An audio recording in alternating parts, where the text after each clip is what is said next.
Good morning, good afternoon, good evening, everyone, and welcome to the world's most exciting classroom. My name is Joe Goreski, and I'll be your host for today. We are on our 82nd World's Most Exciting Classroom event. We have still a ways to go, at least until the middle of July, before we reach Falmouth back in the UK, and the 2-year expedition comes to an end on board the Oosterschelde. But before that happens, we still have some really cool places to visit, like Ascension and the Azores. And then, of course, we'll have a big event when we get back to Falmouth and then London in the UK.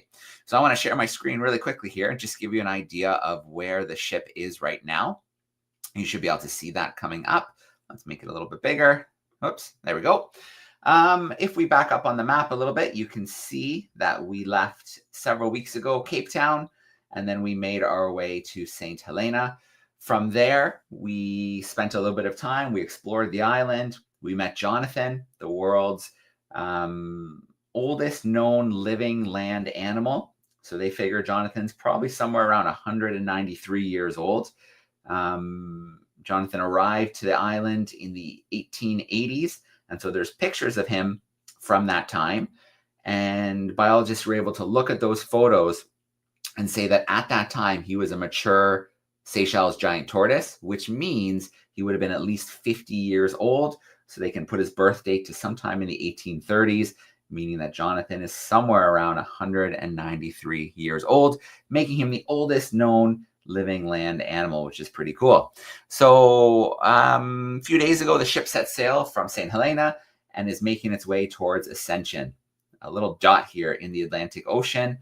As you can see, we're not too far away. Within the next few days, we will arrive in Ascension, and then we'll have some research projects there. So we'll meet Mariana soon, I hope. Mariana is our researcher on board right now. She is doing environmental DNA research. This is something we've been doing since Fiji, but we've only been sampling DNA at the surface. So lowering a bucket into the water, collecting a sample, filtering it to see what has swum through that water in recent times, so we can get a look at the biodiversity without actually seeing what's in the water. What Mariana is doing is really cool. She is using a pump, lowering it deep in the water over 100 meters, up to 200 meters, and then doing her samples there. So we're getting reads of really deep water, which is pretty cool. We'll explore some seamounts around Ascension, and hopefully we'll use some underwater cameras to get some footage of some sharks. They're called bruvs. They're baited canisters that are lowered with a camera, and then we see what comes by to investigate the bait in those canisters. Now, it's pretty unique that we're visiting Ascension because Ascension is essentially closed to tourists. There's very little flight activity that goes in and out of Ascension, really just from St. Helena, and you have to have special permission. And then the only ships that can visit are research vessels, again, needing special permits. We're pretty lucky that we got those permits, and we'll be visiting this crazy ecosystem in the middle of the Atlantic. The downside, though, is you may have learned last week, both of our Starlink units are not working. So first, shortly after we left Cape Town, our maritime unit went down, and it needs to be replaced. And then our land unit, which we were using as an ocean unit, it went down as well. So I think 2 years of sailing around the world, being exposed to the ocean air, being dragged around on land to be used for broadcasts, I think it finally got the best of our Starlink units, and we've lost them. So we should get some updates when the ship gets to Ascension. Hopefully we'll get some video clips and things like that they'll be able to send to us using satellite internet on the island. And then if we look to the future, as the ship makes its way from Ascension, it's quite a long journey here to get to the Azores, this dot up here. That's when we'll hopefully have 2 new Starlink units that we'll put on board for the remainder of the journey. And we'll be able to continue those live broadcasts. So that's a little update on what's going on with the ship right now. You can still track its journey, but there won't be any photos updated on the track and for a few days until it reaches Ascension. Then hopefully we'll be able to use some satellite internet. But unfortunately, both Starlink units are down. First one we lost when we left Cape Town, and the second one went down in Ascension. And I guess that's not too surprising since they've been put through a lot over the last 2 years. All right, I'm going to come back from that screen share. There we go. Perfect.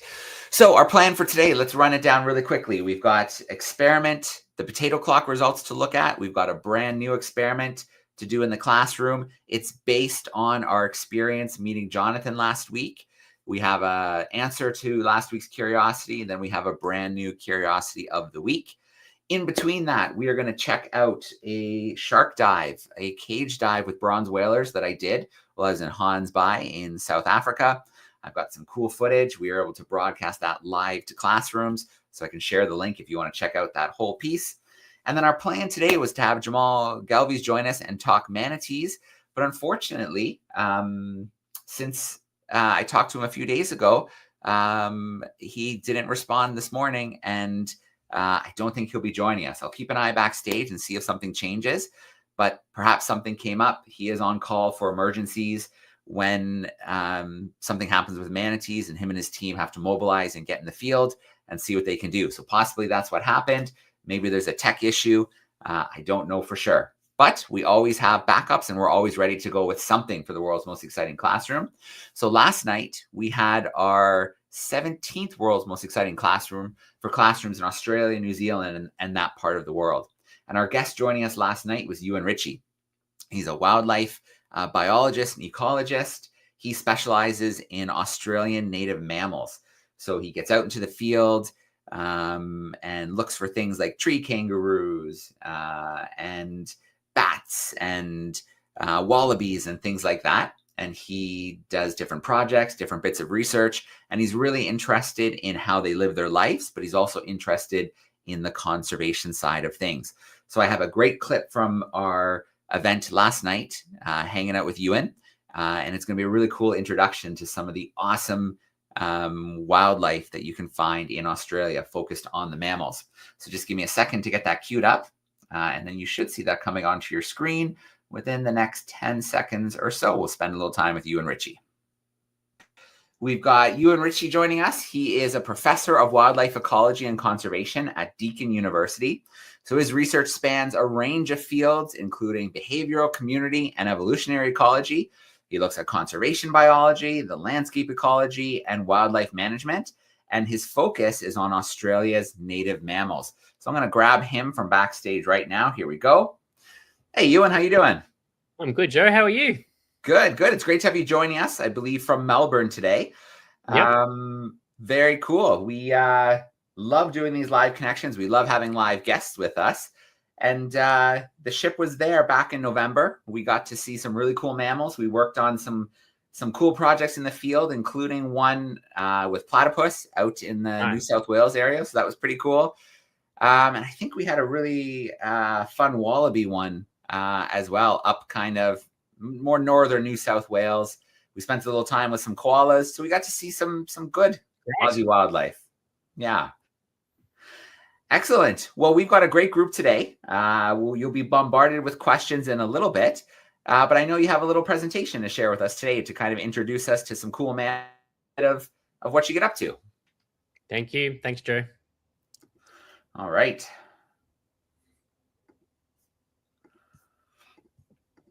I see the screen share loading, looking promising. Perfect. See and hear me okay? Looks good. Good to go. Great. Thanks very much for having me today, Joe. And yeah, your adventures sound just truly amazing. So I want to talk quickly about Australia's mammals, which is something that I'm really passionate about and work on for my career. First of all, just want to acknowledge Australia's traditional custodians of country throughout this nation and pay my respects to their elders past, present and emerging. And as you said, Joe, I come from Melbourne. The Indigenous name for Melbourne is Naarm, and that's on Wurundjeri country of the Kulin Nation. So I'm not sure if you're able to see the chat or not, Joe, but I like to sort of sometimes start with a bit of a question for my audience. So if there's a way to get responses from people in real time, can anyone tell me what this animal here is? All right. So we absolutely can see some stuff that comes in the chat.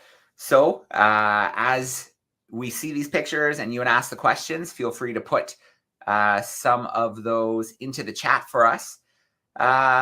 Let's see. There's a bit of a 10-second delay as well with YouTube. So we do have to give them a second. But I see narwhal coming in already. Okay, so narwhal is indeed correct. So well done to whoever answered narwhal. The next one, pretty easy, I think. Oh, I like these guys. I was with them in Costa Rica not too long ago. Oh, there we go. Troy says it's a sloth. Yep, that's the three-toed sloth. Well done. Okay, this is an Australian one. Can anyone tell me what this is? Oh, I like this one. I was just talking to a group called Colossal who are trying to do something kind of cool with this one. Yep. Let's see what comes in via the chat. Ah, there we go. Margaret says Tasmanian tiger. Yeah, perfect. So that is the Tasmanian tiger, otherwise known as the thylacine. And last one, this is a very old drawing. Another Australian animal. This is a tricky one. So if anyone gets this one, I'll be very impressed. All right. Oh, Isaac is guessing bilby. Oh, very close. Very, very close. Let's see if another guess or two comes in.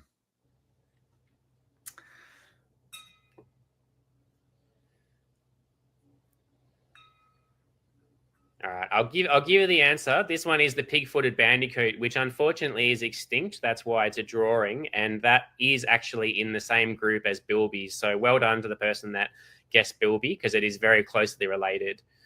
So my work really is looking at trying to conserve wildlife, both in Australia but also more broadly, and I'm really passionate about that, and particularly Australia's mammals. I don't know how many people would know this, but unfortunately, in the last couple of 100 years, about 40 species of Australian mammal have been driven to extinction, which is more than anywhere else in the world. So I really love this photo. And this is a quote from my son. At the time was age 5. He's now 17, so he's much taller. This is my son Rowan here and my daughter Kiri.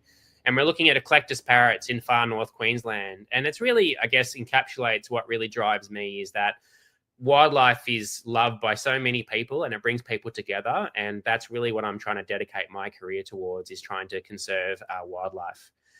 I want to just really quickly celebrate Australia's mammals. We mentioned a couple of them at the start. These are, of course, echidnas, one of only 2 egg-laying mammals in the world, the other one being the platypus.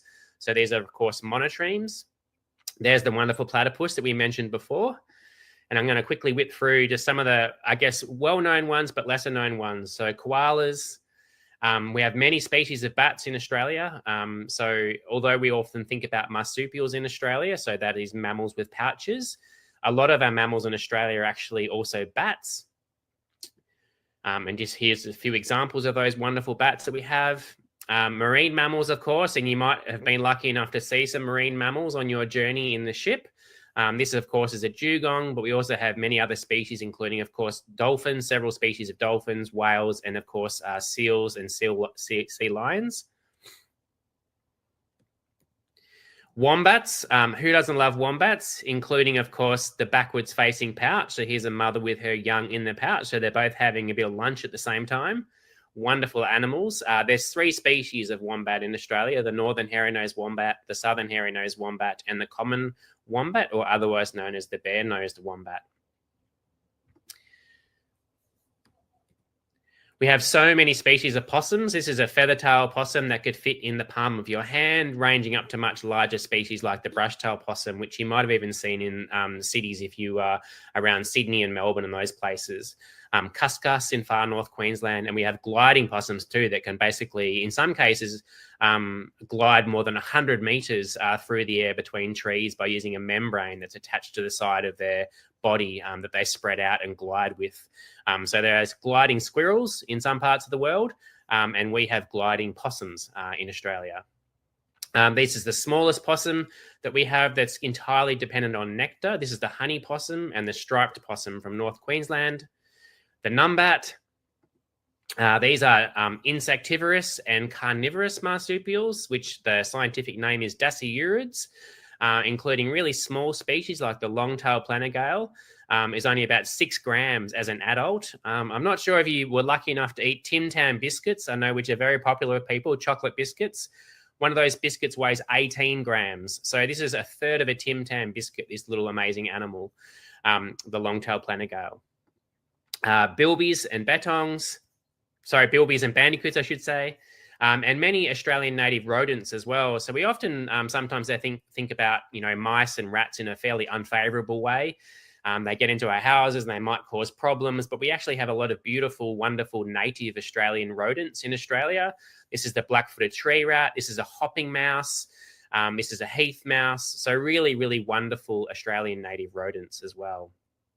And of course, my favorite group really is the macropods, which includes wallabies, kangaroos, tree kangaroos. This is a Lumholtz tree kangaroo from far north Queensland, a musky rat kangaroo, a rufous bettong.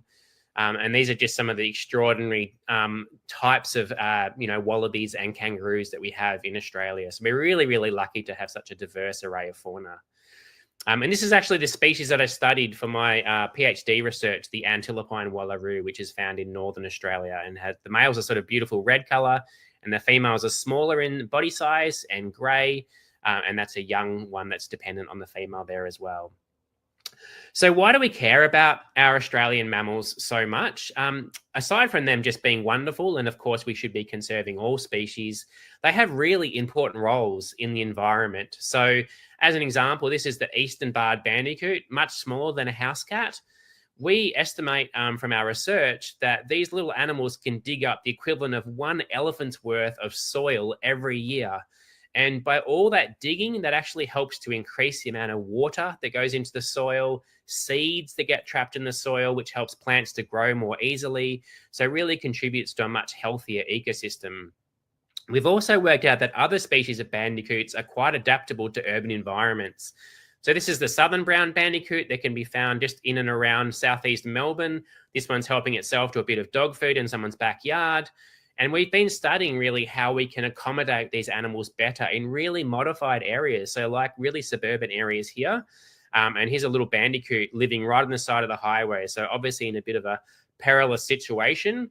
And we've been undertaking conservation research to understand how we can basically better protect these wonderful wildlife, including in our cities, because our cities do actually have a lot of really amazing wildlife.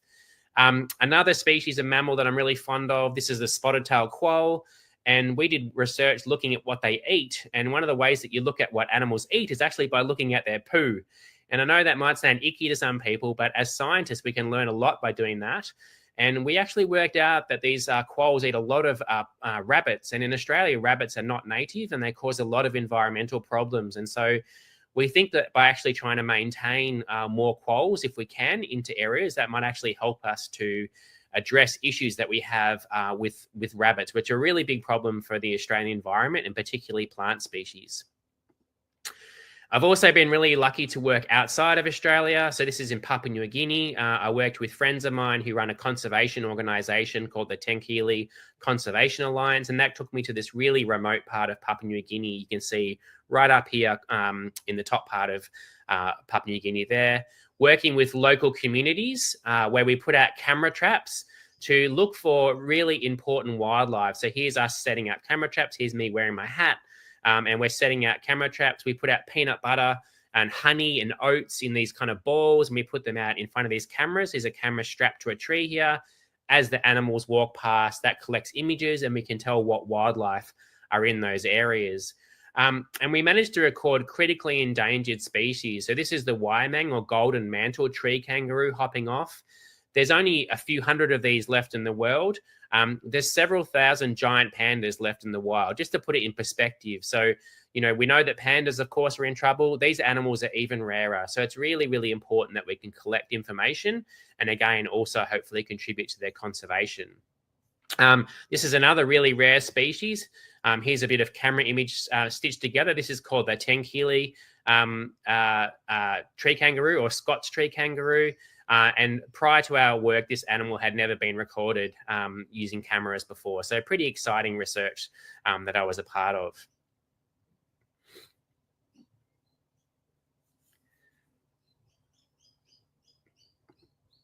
Another area of research that I really focus on a lot is dingoes. A dingo is Australia's largest top predator on land, aside from, of course, us people. And it has a really important role, a little bit similar to what you might be familiar with in such places like the US with wolves, large cats in parts of Africa and other parts of the world. Large carnivores, large predators are really, really important for helping to maintain healthy and balanced ecosystems. So in Australia, as an example, they help to keep feral cat and foxes, which are introduced predators, keep their numbers lower.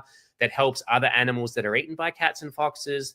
They also eat kangaroos and feral goats, and that keeps those herbivore numbers down much lower than they would be, which means that the plants don't get overgrazed by those herbivores. So these dingoes have a really, really important role in the landscape. And here's just another example of a camera trap series of, so we put this smelly kind of canister here that contains tuna oil and anchovies. So it's really, really stinky. And the dingoes love to come in and smell that, and they come in front of the camera. And by doing that, we get these wonderful images of these dingoes coming in. We can then count how many dingoes there are in the area and really try and understand them better. Feral cats as well. So here's a feral cat being trapped on a camera trap. And this is a wonderful little hopping mouse. Really, really long tail you see there. Beautiful native Australian rodent. Very, very fast. And I just like to finish up and saying that although a lot of my work is focused on research, I also do focus quite a bit of attention to trying to communicate the importance of science and really raise the profile of Australian wildlife. And so with Cosmos magazine, I started the competition called Australian Mammal of the Year. If you'd like to learn more about Australian mammals, you can visit that website, and there's lots of articles written about Australian mammals, many of which you might not have heard about. And the other thing that I do is work with artists and authors. And so I contributed to this book called Jumping Joeys by this author called Sarah Allen. And it's a really, really wonderful children's book that will tell you all about Australian mammals, but in a really accurate scientific way, but in an accessible way with really, really beautiful artwork, as you can see. So that's me. So that's my presentation. Okay, so there we go. We had a good time with you and Ritchie last night, learning about Australian mammals. And, you know, the two coolest things I thought was the tree kangaroos. I've always wanted to see a tree kangaroo. I visited Australia twice, and I haven't been lucky enough. Although Euan did say that if I go again, that he can give me some tips for some good places to go to potentially see a tree kangaroo in the wild. And I think those tools like the camera traps are really important because with his team out in Papua New Guinea, they got the first ever video footage of that one species of tree kangaroo, which is great. But we also have to think about the negatives in Australia with mammals. They're very unique. They're marsupials, so they have those pouches, which is very different than many other mammals around the world. But you can think of Australia as basically a giant island. It is very susceptible to changes made by humans. And then invasive species. So invasive species like rabbits and cane toads and things like that have had a huge impact on Australian wildlife. In fact, dingoes, which we think about as being very Australian, actually are introduced species. They only first came to Australia about 4,000 years ago. They were brought by people, and they pushed out on the mainland predators, native predators like the thylacine, the Tasmanian tiger. And then for a while, Tasmania was the stronghold for the Tasmanian tiger because dingoes hadn't made their way to Tasmania, which is a smaller island off the south.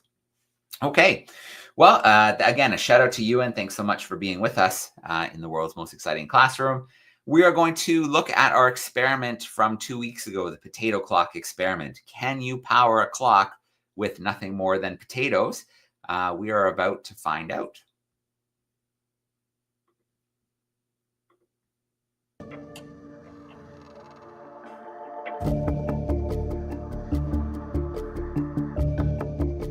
Welcome back, everyone. How did you get on making your very own clock powered by potatoes? Could you work out how the potatoes enable the clock to be powered? Well, the answer is really interesting. The potatoes work as a battery and creates electricity that powers the clock. Each potato works as an electrochemical cell. Chemical energy stored in the metal strips is converted to electrical energy, and 2 potatoes are needed in order to make that electricity strong enough to power the little clock. Differences in the chemical properties of the strips of zinc and copper causes tiny particles called ions that are charged with electricity to flow between the strips. And this flow is called an electrical current. The copper and zinc strips are called electrodes, and the potato acts as an electrolyte, transferring the electrical current between them. The electrical current flows through the wires and powers the clock. And that's how this simple little setup creates enough electricity to enable you to tell the time. How did you get on? Did your potatoes successfully power your clock? Okay, so there we go. That was actually in the last few months, that was our second experiment looking at how we can create electricity and power things with, food.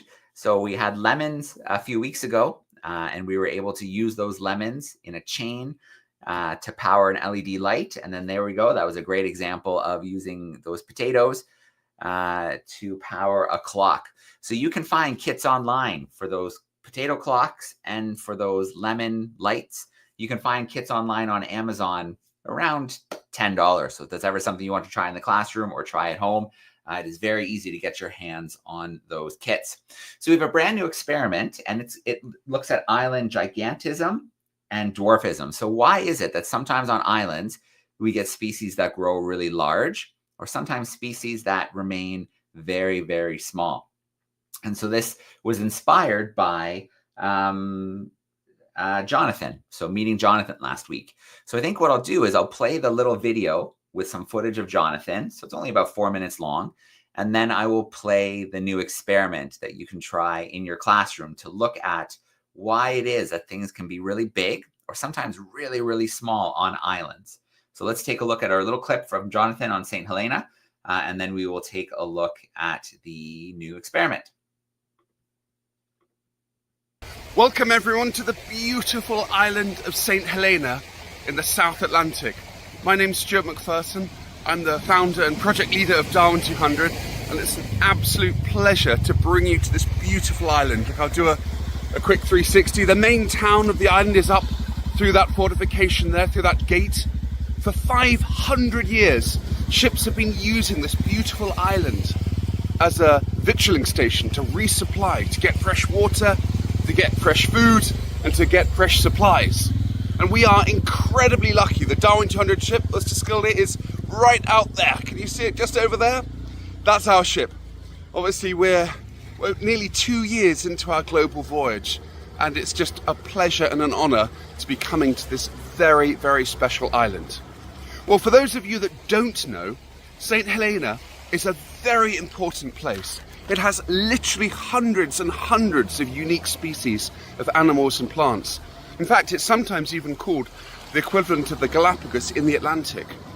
From memory, I think it's 600 endemic invertebrates, bugs alone, and dozens of unique plants. And there were originally many unique birds, one of which survives, the lyrebird. So it's a very important island for its wildlife and ecology. But there's also 4 very special giant tortoises. The oldest giant tortoise in St. Helena is Jonathan. He arrived on the island in 1882, but he arrived as a sub-adult, so it's actually thought that he was born around 1832. So that would make him about 193 years old. The truth is, his exact age isn't really known because no one was there when he hatched, but the fact that he was nearly an adult in 1888, would indicate that birthday around 1832. And this makes him the oldest land animal on Earth today, at least as far as we know. So this amazing animal is 193 years old. He lives at Plantation House, which is the home of the governor of the island, this beautiful white house. And Jonathan spends most of his time munching grass. He loves eating grass on the lawn. He's a little bit like a natural lawnmower. He keeps the grass nice and short. He has a very peaceful life, but just stop and think for a moment. He's lived for nearly 2 centuries. He was alive not just in World War II, not just in World War I. He was alive through most of Queen Victoria's life. He was even alive when Charles Darwin visited St. Helena in 1836.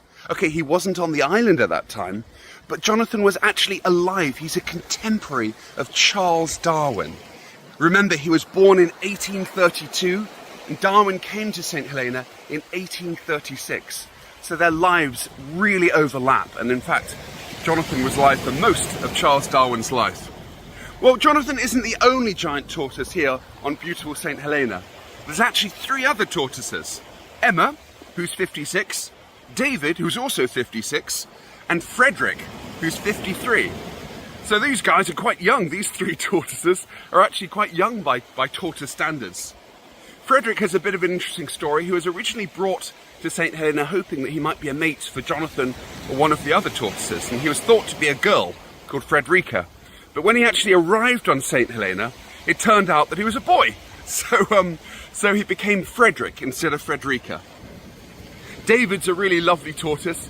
He loves to wallow in the mud, because remember, these giant tortoises are cold-blooded. So they heat up in the sun during the day, and they like to cool off in mud to regulate their temperature. Much has changed in the last 2 centuries since Charles Darwin visited beautiful St. Helena. Unfortunately, a lot of the forests have been cut down and also destroyed by invasive species like goats. But the conservationists here on the island are doing an absolutely incredible job replanting trees. There's a very important project called the Millennium Forest, in which thousands of trees are being planted to rebuild that ancient ecosystem that Charles Darwin saw, to conserve this beautiful treasure trove of unique animals and plants that occur nowhere else on Earth. Well, I really hope you enjoyed seeing the tortoises. They're very special animals, aren't they? They're so beautiful. We'll go back to Joe now for the next part of the world's most exciting classroom. All right. So huge shout out to Stu, who is on board right now, sailing to Ascension, for making that video for us. Last week, we had planned to go live with Jonathan using one of our Starlink units, and so frustrating that the day before is when the land unit gave up on us and we were no longer able to make that connection live. But we had a feeling that it's always good to have a backup. So Stu had gone out and shot some footage in the previous days leading up to it, so we would have some backup footage, and it ended up being necessary. So all those videos of the tortoises that you saw are videos that Stu took from the island, except for that one where we had Jonathan with that gentleman. That was something from online, because I wanted you to see how big Jonathan is. He really is, earns that name, a Seychelles giant tortoise. And so that's what today's experiment deals with, is why on islands where there maybe isn't really a lot of space, limited space, why do we see these cases of things growing so large, or on the flip side, sometimes being so small compared to maybe on the mainland? So let's take a look at this experiment together.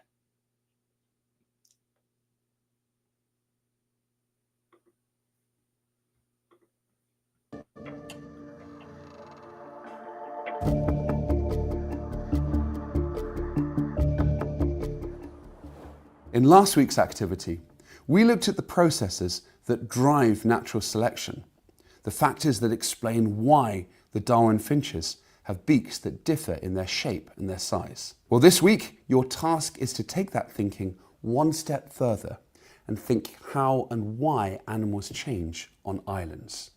Islands are really interesting because they're isolated from larger ecosystems. So animals and plants often evolve in unusual and really interesting ways, often quite quickly. So they're a perfect way to look at the processes that Charles Darwin studied. You often see on islands examples of island gigantism. That's where animals and sometimes plants grow much bigger than their counterparts and relatives in other parts of the world. A really good example of this is the Komodo dragon. Komodo dragons live on the islands of Komodo in Indonesia, and they're the largest living terrestrial lizard alive today. They're armoured to the teeth. Their mouths are lined with sharp fangs, and they also secrete a venomous saliva. Their skin is armoured and like chainmail. They also have 20 sharp claws and a whip tail that they can use for their defence. These animals grow over 3 meters long and can weigh up to 70 kilos. Why do you think the Komodo dragons evolved all of those adaptations and have grown so big on the Komodo Islands? What advantages would that give them? Another process that you see on islands is the exact opposite of island gigantism. It's called island dwarfism, where animals and sometimes plants grow really, really small in size relative to their counterparts in the rest of the world. An example of this is Brachysia chameleons on the island of Madagascar.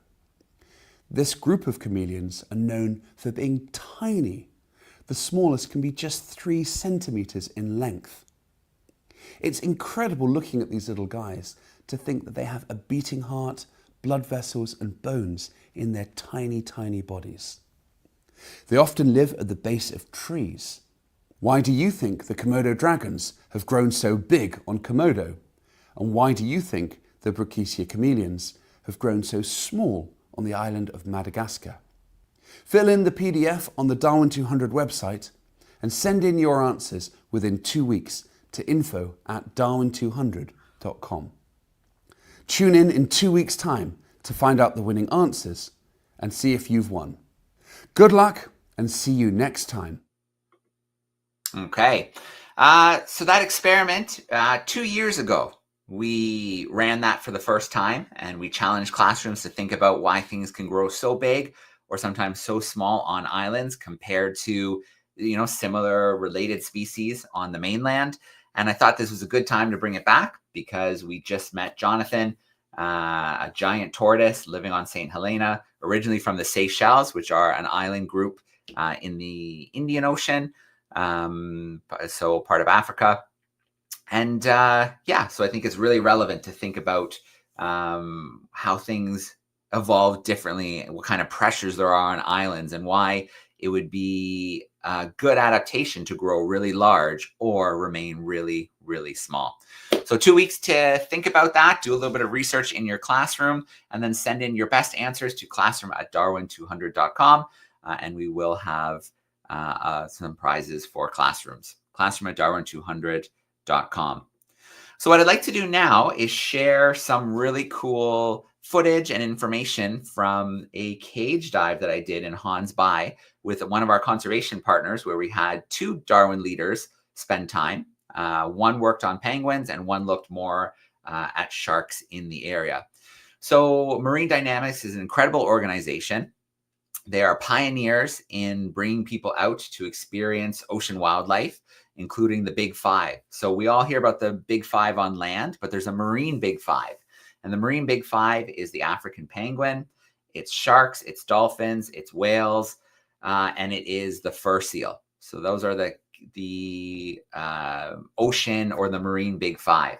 So Marine Dynamics takes people out to see that wildlife. They do shark cage dives as well, but they're also pioneers in conservation in the area. So they founded the Dyer Conservation Trust, and they do really important things, particularly around monitoring sea life, sharks, and then African penguins and other seabirds, particularly on Dyer Island, which is home to a small group of African penguins, small compared to how many there used to be. Their numbers have fallen to, I think, about 8,000 breeding pairs. They're found in South Africa and a little bit in Namibia along the coasts. So their numbers have really fallen over the years. Anyways, we were able to wire up the ship, use an ROV, use a Starlink unit, and go live and broadcast a shark dive. And I want to play some of those highlights for you today. If there's any questions about the sharks or the shark dive, feel free to send them in via the chat on YouTube, and I will answer some of those questions. But for now, let's take a look at the footage.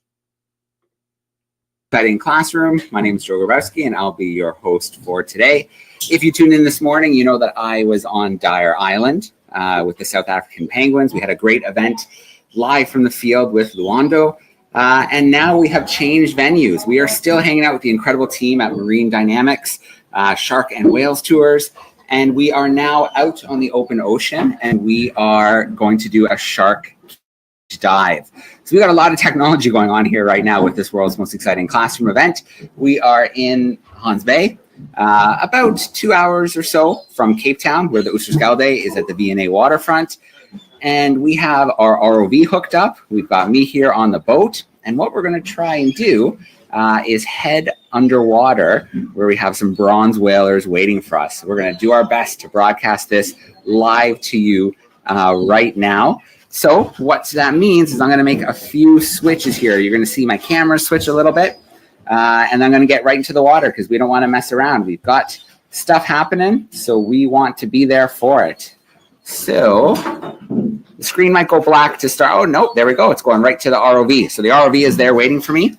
You can see they're chumming the water. They've got some salmon in the water. You can see the cage there with some customers on board. The birds, of course, are very, very interested. And now I'm going to head out there. I'm going to pass off the microphone to Susie, who is going to talk a little bit about what we're seeing. So I'm going to get my hood on, get my mask on, take the ROV into the water, and then we're going to show you what's happening under the water. This is pretty darn cool. This connectivity is looking really good here out in the ocean. A beautiful satellite connection. So here we go. You can turn around, you go backwards. Like a ladder. You're gonna walk down one step at a time. All right, sorry guys. Just gonna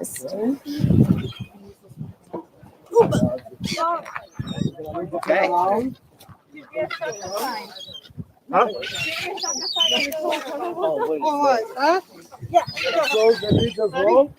Perfect.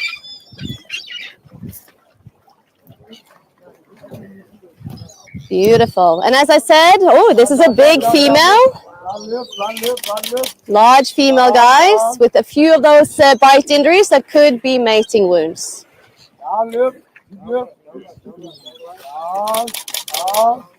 And you guys can see when they turn on the side, the counter shading I talked about, white underneath, dark on top, to perfectly camouflage. For one of these females to reach sexual maturity, they have to be 19 to 20 years, guys, okay? So very low reproductive rate, and it takes some years to be able to reproduce.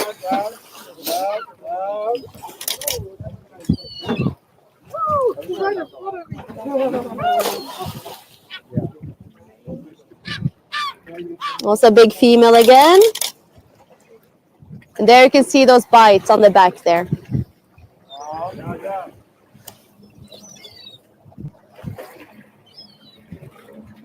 Right there. There's a big one, yes.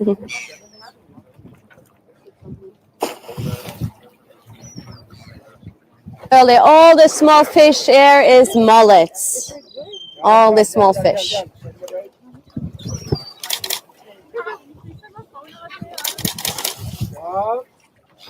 There we go on the other side.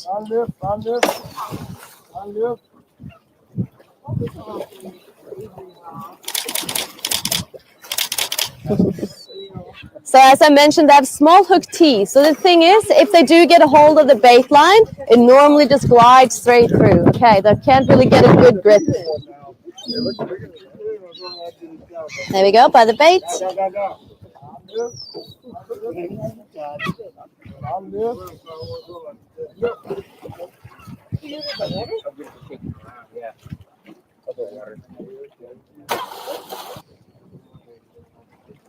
But they don't stay here all year round. They continuously move in and out of the bay.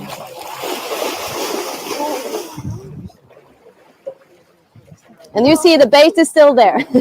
It's fine. It glides straight through.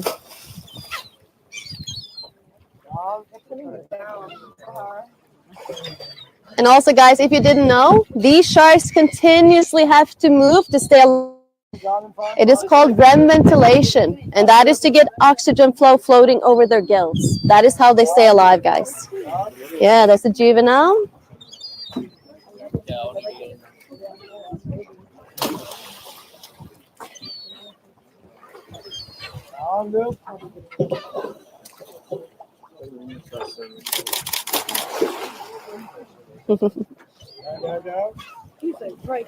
Right here too.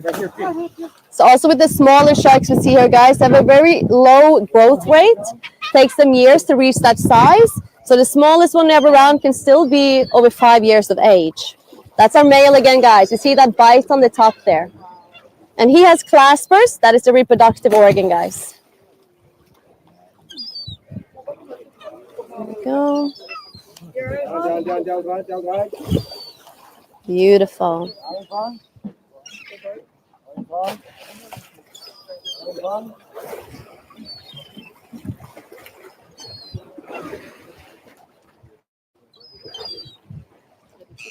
There's our male again.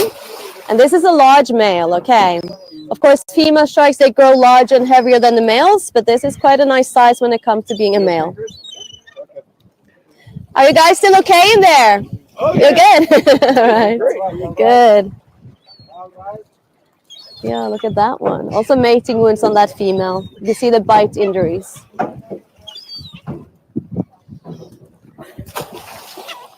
I will also mention conservation efforts, how you guys can also help out if you want today. But yeah, good activity, guys. As I said, this is good visibility for our area. 2 days ago, it was 0.5 meter. Okay, so luckily it has cleared up.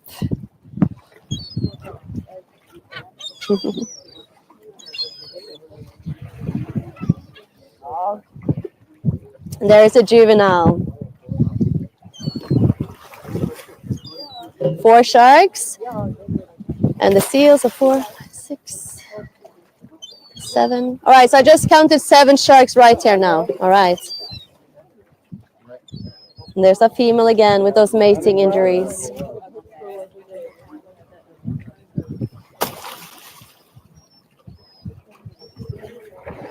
And there's our male.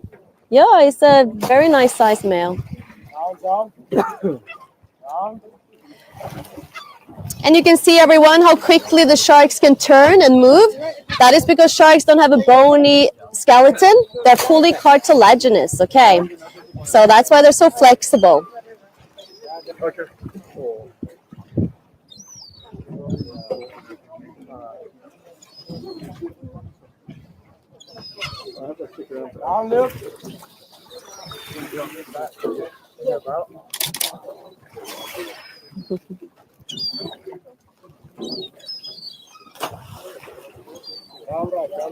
All right, let's get you guys ready.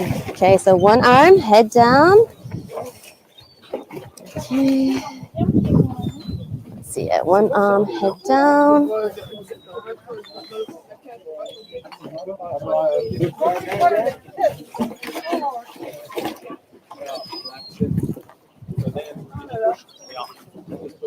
All right, hold in the front. I'll do that for you. Hold in the front.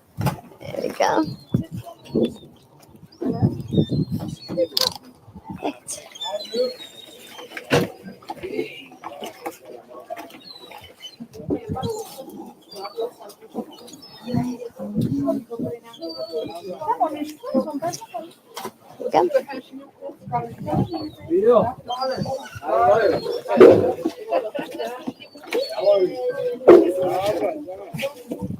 Yeah, we got Peter's spot. Part of the seal team. Yeah. Some points. Oh, sorry. Hold in the front. Hold it there.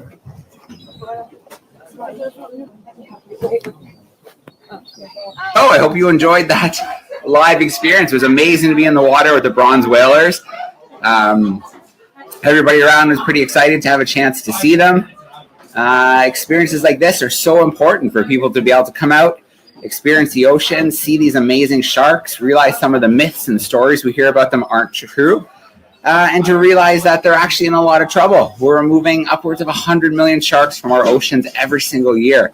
So it's a really, really big deal. And it's great that we have organizations like Marine Dynamics, Shark and Whale Tours to be able to take people out to experience the beauty of the oceans. Yeah, so that's our world's most exciting classroom event for today. So 2 live events, one from Dyer Island with the penguins this morning, and then now here, this live shark cage dive. I hope you enjoyed it. Okay, so there we go. That was a really fun experience. If you visit the DARWIN200 YouTube channel, you will find a playlist of the 5 or 6 live events we did from the field while we were in Gansbaai, including the visit to Dyer Island, which is a really unique island, tens of thousands of seabirds. People aren't allowed to visit without very, very special research permission, but we were able to go and visit and to meet the Wando, who lives on the island for 3 weeks out of every month, all by himself, and does research and patrols on the island. So that's really cool. And yeah, you can see some of the penguins that we were able to see on the island. So do check that out, and you'll find some other things like when we went collecting shark eggs on the beach, monitoring river estuaries, and feeding the African penguins at the African Penguin and Seabird Sanctuary that the Dire Conservation runs. So those sharks that you saw were bronze whalers. Gansbaai was famous for its great white shark. Sometimes, 10, 20 years ago, you could go on a shark dive like that and see 10 or more great white sharks. Unfortunately, a variety of things have changed, and they've moved to different areas, and their numbers have fallen. There's a lot of blame placed on 2 orcas that showed up, named Port and Starbird. And yes, they did hunt some of the great white sharks, but that's nothing new. Orcas have been hunting great white sharks. Orcas are big predators. That doesn't explain why the sharks have been gone for so long. It's actually more likely reasons of overfishing, which would lead to loss of prey for them, and also overfishing of the sharks themselves. So whether the sharks have been caught by accident as bycatch, or if they are caught on purpose for their fins. We know there's a shark fin soup industry in many Asian countries. So really cool to be able to get in the water with the bronze whalers. The bronze whalers kind of took the place of the great whites. When the big predators disappeared, bronze whalers, which themselves can grow to be pretty big, they kind of started turning up in larger numbers in those areas. And then what we were using to attract them is salmon. So there's a salmon farm in the area, and they get kind of the bits and pieces that can't be sold, and also the oil, which they can pour in the water as chum, which gets the sharks' attention. And then, yeah, it kind of keeps them around, and people get a chance to see sharks, see what they're like in the wild, and realize that maybe they aren't kind of the dangerous predators we've kind of been led with things like Shark Week to believe, and to see that they are in trouble, and to learn about conservation efforts. So the last thing we have to do for today is our curiosity of the week. Last week we had a curiosity. Let's play that curiosity, and then we'll find out which classroom had the right answer. Welcome back, everyone. Last week I asked you to try and identify these 2 sharp, pointy little objects. I told you that they weren't teeth in the strict sense of the word. Could you work out what they are? Well, believe it or not, these are known as rostral spikes. They occurred on the snout of an ancient species of sawfish. Just like sawfish today, the snout was used in a swiping action, which would stun or injure or kill prey that the sawfish would then go and eat. In this particular species of ancient sawfish, the spikes are barbed. The sawfish that are alive today don't have these barbs, but other than that, they're quite similar, showing that sawfish haven't changed very much for millions of years, because these fossils date back to the Cretaceous period, over 100 million years ago. Did you guess that these were the spikes of a sawfish? Okay. Well, did we? We did have a classroom that got it absolutely correct. So Seven Oaks Preparatory School, Miss Rolls, they are in the UK. They nailed it. They said that they think they're the spikes that stick out sideways from the beak or snout of a sawfish.